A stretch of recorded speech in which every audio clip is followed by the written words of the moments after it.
Brittany, look who is here. 2 days later, she finally made it. We're at our more than just a body event. I keep calling it Fitness Expo, but it's not. Yeah, we're just setting up, and this is the spot. We'll explain more about it later. Yeah, well, she met this girl on Instagram. She's like a bodybuilder, bikini competitor. Is she Insta famous? Mm-hmm. How many followers? 10K. Well, good. That's what I want, because that's when you get the K. Follow me on Instagram. Make that happen. And me too. You can follow me on Instagram right here, and then you can follow her on Instagram right there. So, hit us up.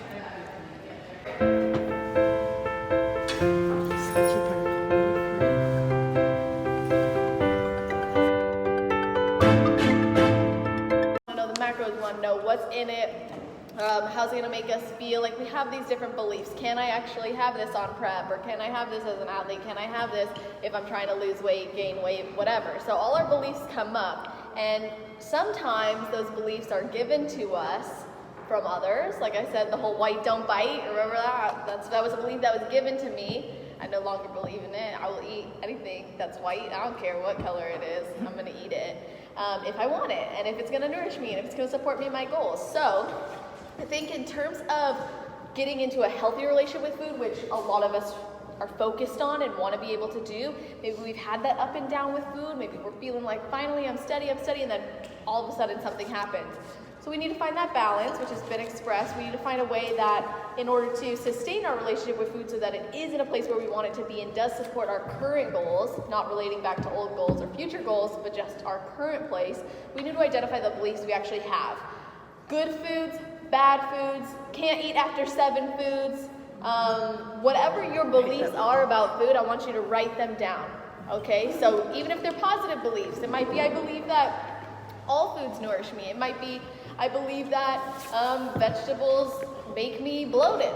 Like, whatever your belief is, whatever it is that you're thinking about food, go ahead and write it down on that paper with the bananas, cupcakes, and burgers.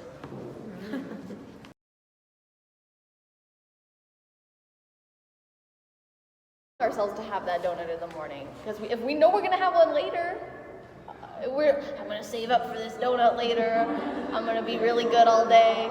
It doesn't make a difference, right? The only difference is happening here. So as soon as you eat that donut in the morning, we're like, well, that was good. Let me see what else I can get in today. And we get into this crazy mindset because we've committed to restriction.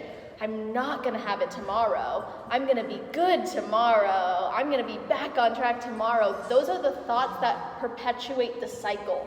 As soon as we have that guilt about food, or as soon as we put a label on it, or as soon as we confine ourselves to what we can or cannot have and when we can and cannot have it, we create a scarcity in our mind. And this scarcity breeds fixation.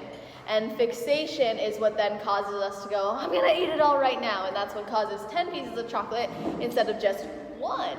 And I mean, I've been there. That's why it was my life. That was how I was. I was like, well, I binge every weekend. That's okay, because I'm allowed one cheat day or one cheat meal. I would eat in one meal what I could have for probably a whole weekend of food. But I'd be like, well, it's the only time I get to have it, so I'm going to eat all of it right now. But it's like, well, that's not how we need to look or approach food, because what's that actually doing to our body? We feel sick after. We feel like, okay, now I absolutely can't eat tomorrow. We go into this horrible cycle of binge and restrict because of the guilt and the shame that comes with it. And so we're going to think about the beliefs that are actually causing that behavior, because sometimes it's like we believe that chocolate is bad, donut is bad, therefore I can only have one. But if we didn't have any beliefs about the donut and just saw it the same as a piece of chicken, then we wouldn't be so obsessive about it. And then I know there's some of you here who are worried about becoming so obsessive about food that then you do fall into those patterns. Like, okay, well, I know I need to track macros for my goals, but then I'm going to become so obsessive that I fall flat and end up ruining my relationship with food or my mental health. We can find a happy medium but it's about determining what your needs are, whether that be as a lifestyle client, whether that be as a competitor, or whether that be as just a person going through your life. What can you actually feel confident in sustaining that's not going to be driven by these limiting beliefs of, well, because this diet says this, or because no one should eat a donut first thing in the morning. It's like, why? A lot of people do. Like, a lot of people eat donuts in the morning. You know, like there's nothing, it's a donut. And if we actually believe that all food is, you know, within a macronutrient profile and that we can flexibly diet, then we wouldn't obsess about those things. The reason we do is because they're higher in sugar, we think they make us feel bad, or maybe they do make us feel bad, maybe they have contributed to weight gain for us in the past, maybe they have triggered us, they become a trigger food, right? Like, oh, well, as soon as I have a donut, I'm gonna keep going the rest of the day because it messed me up. So when we actually become aware of that being a pattern in our life, that's when we can go, okay, how can I challenge that pattern? What's the new belief I need to have about it? So let's hear some other beliefs going on about food, and we'll kind of dig in more. I think just you were talking about that, like like when I was growing up, we ate a lot of fast food, and I think now this led to like, oh well, like fast food is always bad, like you, or like if I have fast food, then I'm going to like go off into this almost like kind of a binge kind of thing. And even for me, like this weekend, like I had an untracked meal. My coach gave it to me for like help with like the breakup situation and all that. But I like did it, but then it like didn't stop, and then I like feel like crap because of the food that you eat, and then I don't know. Yeah, it's hard to like find that. You think it'd be easy, like, oh yeah, well, like just eat clean or like eat healthy most time, or like fit it into your macros, but then it's like, okay, well, can I actually maintain that when like the limits are kind of taken off? So. And do I want that lifestyle? Mm-hmm. Like, do I want to track everything? Do I want to be told that, oh, for a refeed you can only have 1,500 calories and it's got to be 600 carbs? It's like, do I want that? Like, is that actually something I like? Do I imagine this being something I can commit to? Or is this what's going to cause me to become so hyper-focused that then I do end up binging because it is creating this restrictive mindset? Or, like, I'm just going to challenge your coach for a second. I would not have done that. I would have gotten on the phone with you and talked to you about how you're doing, because I think it perpetuates that food is comfort, which I do believe in some ways food comforts us. It fosters relationships. We all just bonded over some band bodies. Vegans are bonding. Like, you know, there is a level of community that comes from it. We, as humans, we gather around the table. We take pride in having food. It is a blessing to have food. We bless our own food, you know, like there are things about food that do bring us together, but when we turn to it to bring us the fulfillment that we think it's bringing us, we forget that that fulfillment is actually coming from the community with it. So like when we all gather around the table with our family and we're eating food and we think, oh, well, this is the only way I can enjoy it is if I eat what they're eating. Well, then we're not actually connected to the beauty that's happening at the table. We're hyper-focused on what are we eating, when are we eating it, how are we going to eat it. I had this client who recently, she was able to move through this obsessiveness over going to family outings, where before she was so scared, right?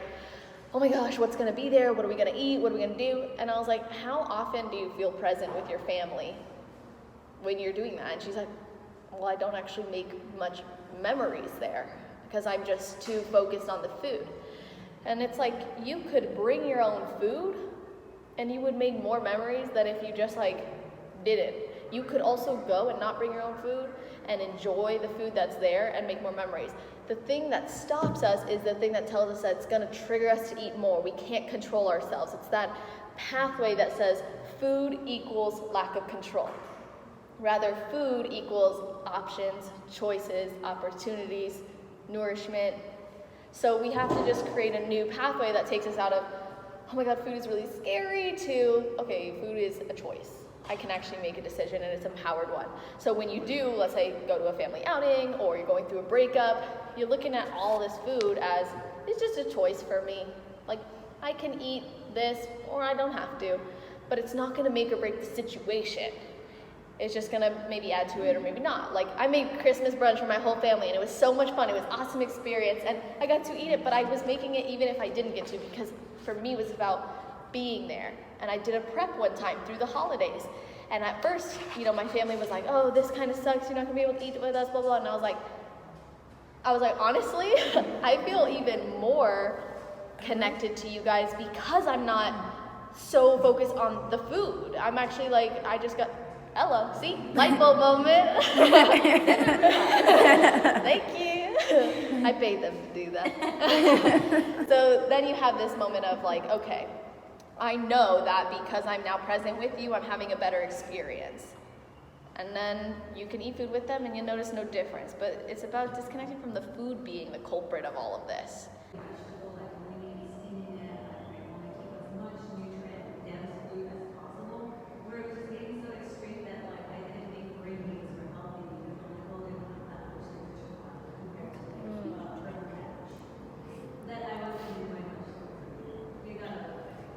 Right, like that. I used to be like, oh, after every single meal I have to work out because I have to burn more calories than I take in. That was my belief, like, oh, one serving, right? It's similar, okay, I can only have this much. And if I have more than that, then my goals are out the window and I messed up. It's just really bothersome. I'm gonna go let him know.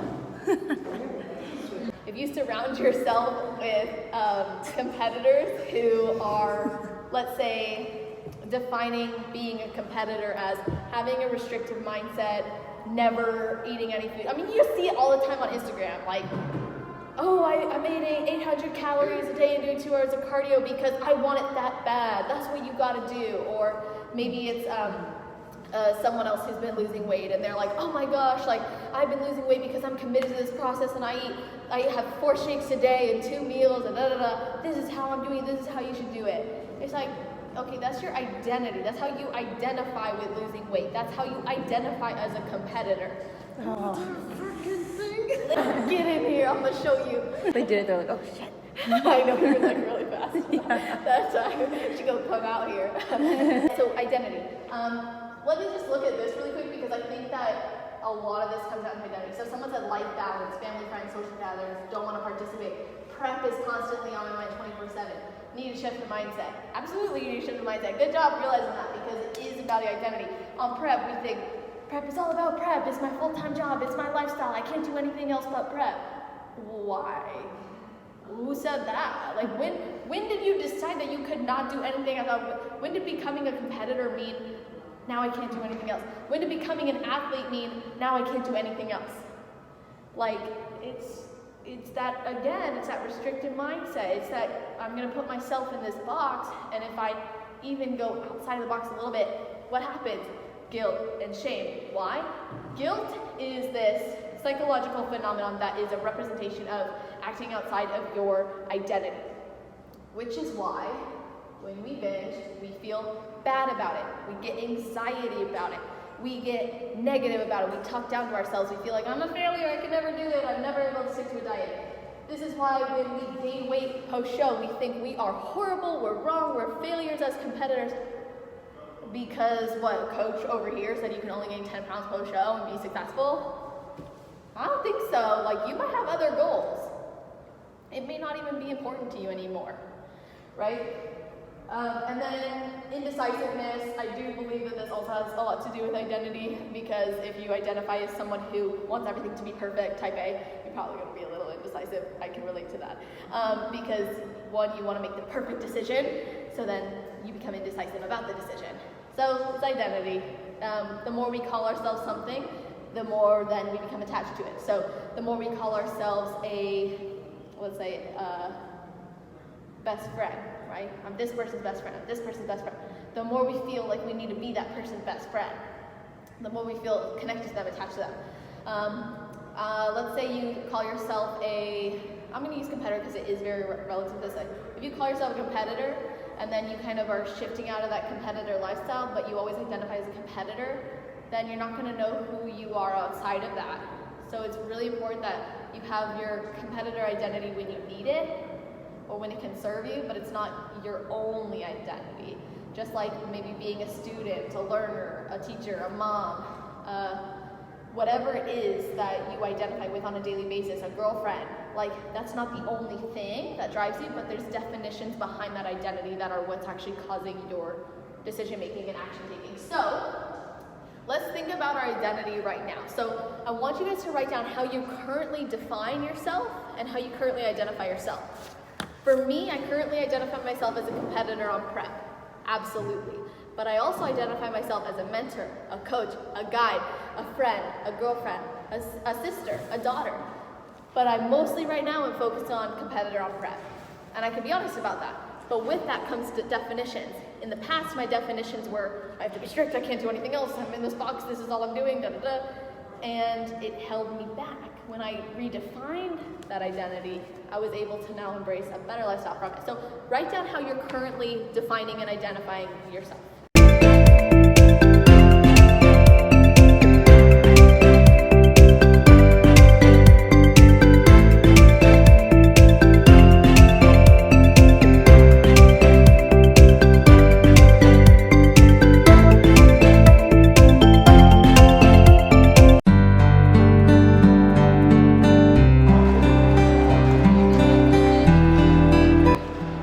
Really depressing. We just found out that Kobe Bryant has passed away in a helicopter crash here, along with his daughter, who's 13 years old. It's really depressing here, but we're still gonna go to the Grammys red carpet.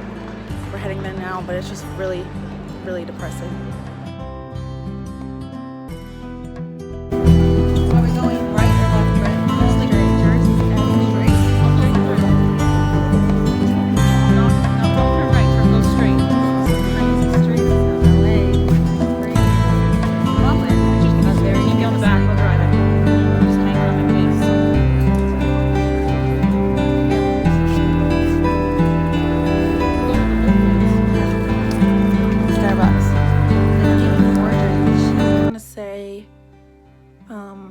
Rest in peace to Kobe Bryant and his daughter and the 7 others on the flight, because it was very shocking. It was a tragic event, and I can't even imagine how the family and friends are feeling right now. So my prayers are with you.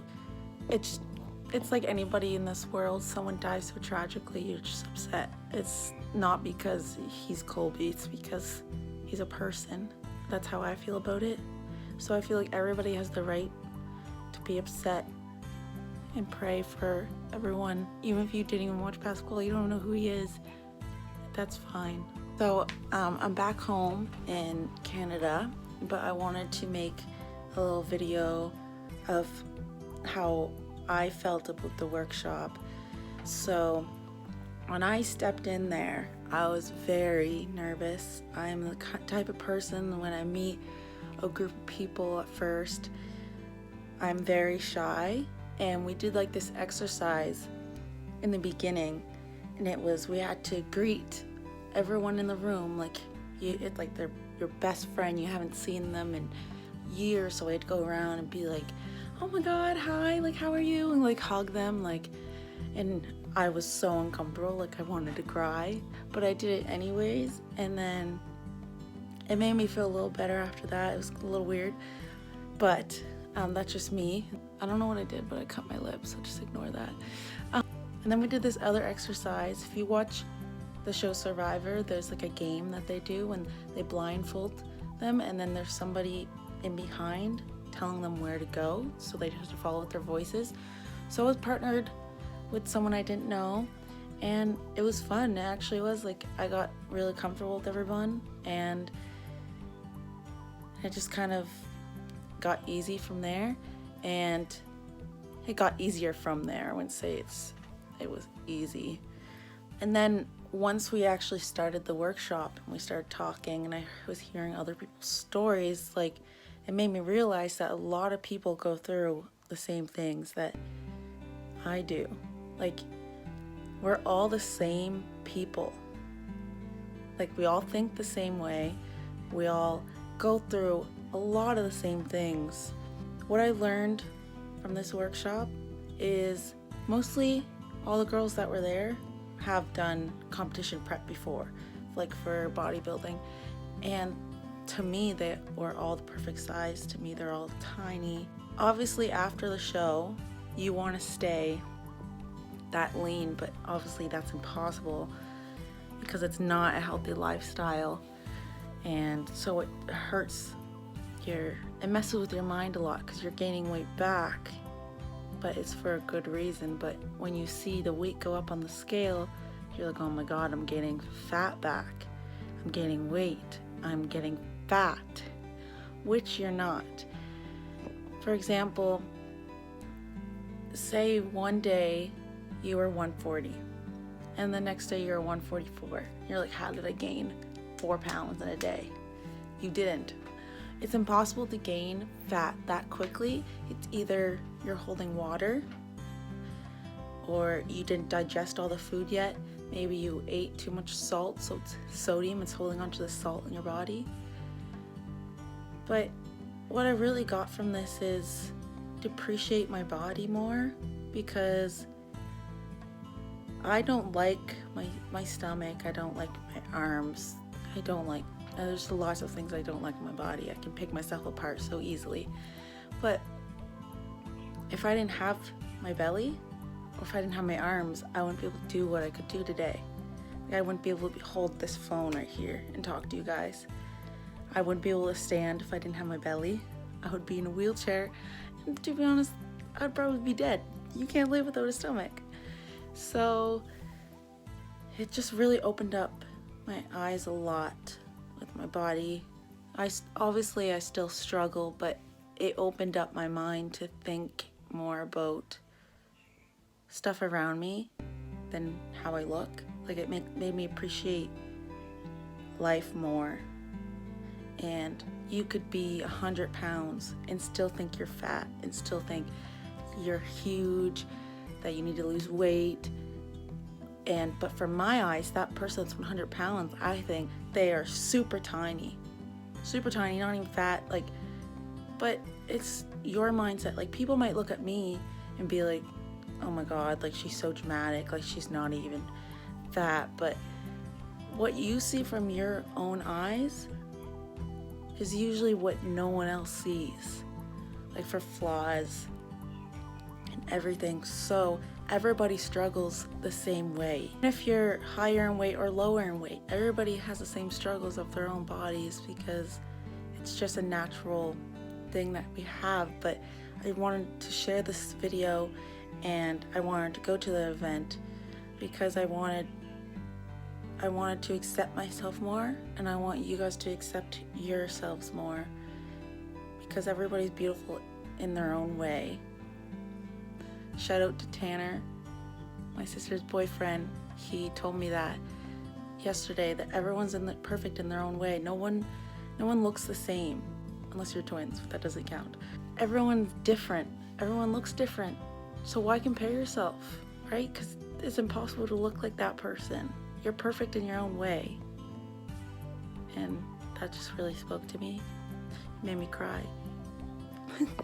Most of all, I wanted to thank Celeste. She's the one that is talking in the video, the inspirational, beautiful woman that you see most of the video. She's absolutely amazing. She's also competed, and she's also went through the same struggles. And I just wanted to thank you, Celeste. Like, you really opened up my mind, and you made me more confident.